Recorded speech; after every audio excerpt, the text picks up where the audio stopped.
For the U.S. Senate will try again today to strike a deal and end the government shutdown, or at least try to buy some time. So far, neither party has budged in all this. The GOP wants a continuing resolution on spending now that does not include a fix for DACA or the Deferred Action for Childhood Arrivals program, but with a promise to address that issue early next month. Here's Republican Senator Jeff Flake. I will add my vote for this agreement, as the majority leader has simply outlined, that we have a CR that runs through February 8th. We seek to have an agreement on immigration before that time. Some Democrats say they can't wait to fix DACA later, and they may keep voting down a Republican funding bill that doesn't include it.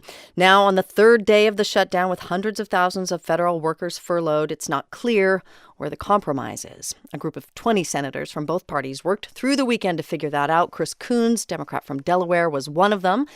He is up bright and early to join us in our studio this morning. Hi, Senator. Good morning, Rachel. Great to be with you again. Great to have you here. So the Senate reconvenes today. You're going to hold a vote on whether or not to end the shutdown and fund the government. How will you vote?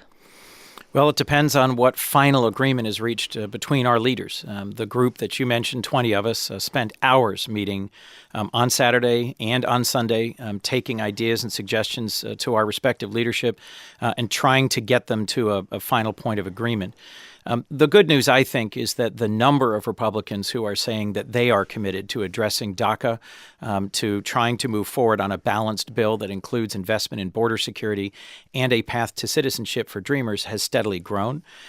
Is that enough, though? Republicans are just promising you that they will work on it. Is that enough to get your yes vote today? So what happened last night that you just played, the clip, was apparently enough for Senator Flake. It is not enough for me. And part of this challenge really is about trust.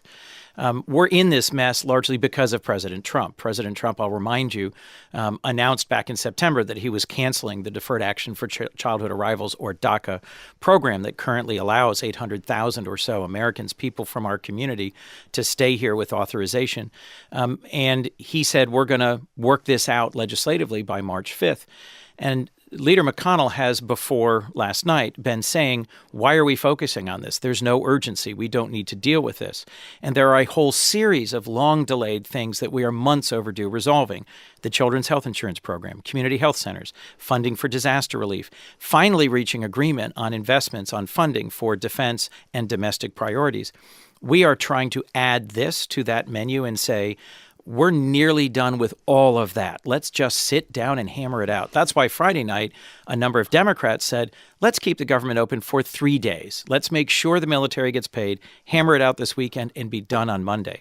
And when McConnell says, no, let's keep it open 30 days, and maybe we'll get to it, some of us struggle to trust him because of the famously vulgar way that President Trump sort of blew up the last time that Senators Graham and Durbin offered him a bipartisan deal now 2 weeks ago. I hear you, though, saying that your position hasn't changed. So where's the compromise? I mean, if you're saying that we still need a fix to DACA in this deal, we still need a solution to the Children's Health Insurance Program, Republicans say that's not going to happen, so we're at a stalemate still. We have made real progress in negotiations over the weekend, and I have more confidence in Republicans who are working with us on these other issues. The progress, although it may seem small to you, the progress that happened last night was for Leader McConnell to stop saying that dealing with DACA and border security is a side issue, there's no urgency, we don't need to address this, to at least saying we will proceed to it by February 8th if we haven't resolved it by then. But I'm pointing out to you that given the president's response, it's hard for any of us to believe that it will actually move forward in a substantive way. I'll remind you, the president's response to the government shutdown has been in tweets lobbed from the White House to urge that they change the filibuster rule and just shove us aside and move forward. But I guess my question stands. If you're not getting those things today, are you going to vote for this procedural vote that would essentially end the shutdown? At this point, I'm not going to vote to change, to accept a 30-day CR or a 21-day CR. I think the things that Leader McConnell could do that would satisfy Senator Schumer's concerns and many others are really not that complicated. They're laid out in detail, and he knows what they are. And at this point, there's some confidence building measures we need to see that would move us forward. Like what? That's really in the hands of leadership at this point. But I'll tell you that there's a way to say, I'll get around to it, and there's a way to say, in exactly this way on this timeline with a vote. You need more concrete assurances Yes. written into anything that you would sign. And that Republicans who are negotiating, I believe in good faith, are also going to insist that we move, that this be among the things we take up. But the longer that people aren't getting paychecks, the longer that the government is shut down, do the Democrats suffer politically? The government shouldn't be shut down. This is not a good thing for our country. But the reasons the government is shut down, I will remind you, begin and end, I think, at 1600 Pennsylvania Avenue.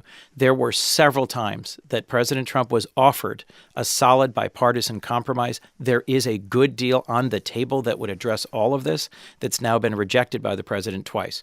We need to move to this issue as the Senate and let the Senate resolve it. And I'm optimistic, after lots of hours spent meeting in large and small groups over the weekend, that we can and we will. Democratic Senator Chris Coons of Delaware, thank you so much.